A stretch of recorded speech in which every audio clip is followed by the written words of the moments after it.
what type of things did you see out there?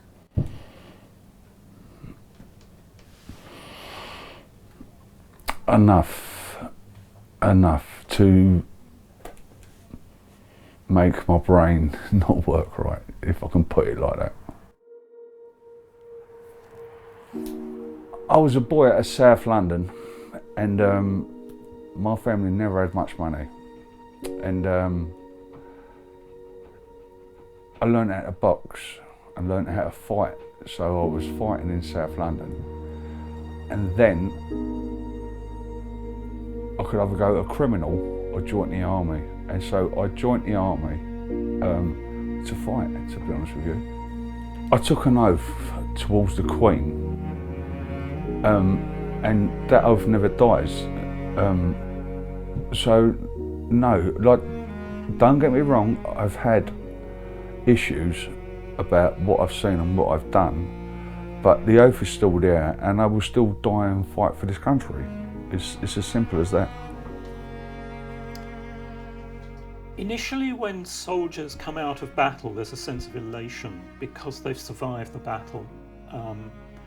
War is potentially one of the most emotional, challenging experiences because the soldier on the battlefield doesn't have to worry about paying a car parking ticket or has he paid his rent on time.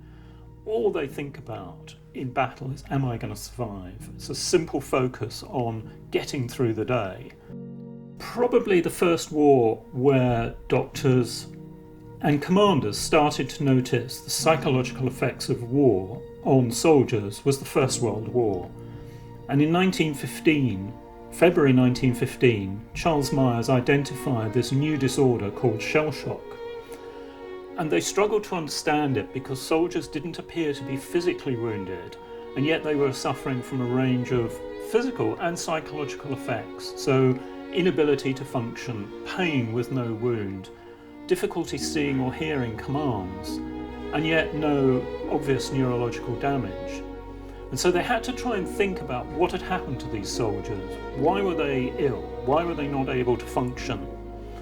And they started to conclude that this was an emotional effect, that it was the effect of extreme trauma which was preventing soldiers from behaving, appropriately in battle. There are lots of different grades of PTSD, from very severe through to more mild versions. And how a person responds to a frightening traumatic event depends on a variety of things. It's partly what sort of emotional equipment you've got. Do you have coping mechanisms? Have you already been through a whole series of traumas in your childhood? So some people are particularly vulnerable, whereas others are, better prepared by their life experiences.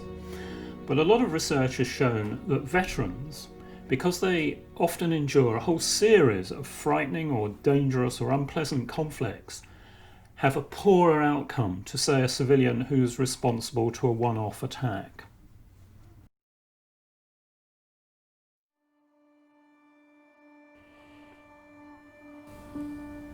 Did you get the recognition and respect you deserved from your country after coming back? No.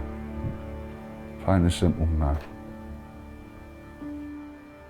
I sorted out my own business and everything, and I sorted out mortgages, I sorted out my family and everything like that. But then, after that, life started to deteriorate, and that wasn't an issue, but it is now, if I can put it like that. I wasn't given no medication, I wasn't given no counselling. I had to do the rest of my time, then get out and speak to Resolution about sort of like a forward movement for myself. So in prison, not a thing. For veterans who end up in the prison system, I think in some ways it's not dissimilar to army units actually, because there's strict discipline, they're within a constrained sort of atmosphere, like soldiers would be in barracks, but prisoners are in prison. So it's, in a way, I think soldiers might find it fairly easier than some people to actually live in that environment and work in that environment. What you find with veterans coming out of situations like Northern Ireland, like Afghanistan, like Iraq, a lot of them, there's a spiral they go into. You know, their marriages, their relationships break up. They start on drink and drugs. They can't hold down jobs. There's a whole number of things that can happen. And then they might be in the pub one night, and somebody comes along and spills their drink or something, and they just grab hold of them and start hitting them. Self-preservation, and that means whoever's in my way, they're going to get ironed out. They're going to get, you know, a noise or somebody I see or a smell or something like that. It clicks in, then I'm running for everyone, and I don't care what the consequences are to myself. I care about getting myself safe, and if I end up in prison again, so be it, but I'm safe, you know. It's a tricky one, that one, but yeah. It's a complex diagnosis. It was introduced in 1980 by the American Psychiatric Association from observations of Vietnam veterans. And the things they tended to pick up were flashbacks. So the sense that you are back in the frightening experience that you've been involved with in the war. So you might hear sounds, you might have powerful smells, or you might suddenly believe that there's a dead body in front of you. And these are intrusive images which you can't control, but you know they're not true. But they're extremely disturbing, and you can't really predict when they're going to happen. So that's one of the most difficult things that veterans with PTSD have to manage. But of course, on top of that, they've got things like anxiety, headaches, irritability, outbursts of anger, difficulty sleeping, poor concentration, memory loss. It's a whole range of symptoms. But I think the most disturbing ones are the intrusive memories. Because one thing they've discovered in the Second World War is that everyone has a breaking point. Nobody can fight in battle after battle and survive psychologically. Some people are better at doing it than others, but ultimately everyone will break down if they're subjected to these experiences for long enough. Because you get this training when you first go into a unit, and that's to condition you to obey orders. And they train you and train you and train you until they would say, like, shoot that person there. And you will do it, because that's what you've been trained to do, you know. And because, like most civvies, if you just went up to somebody in the street and said, oh, shoot that person there, they wouldn't do it, would they, you know. But you're conditioned into it. And then, after you're going to go on tours of duty somewhere where a war starts, then you get this very intensive training designed to make you proactive in the battle zone. In other words, that you will, you know, if somebody fires a shot at you, you won't just sort of drop on the floor and put your arms around your head and call for your mother.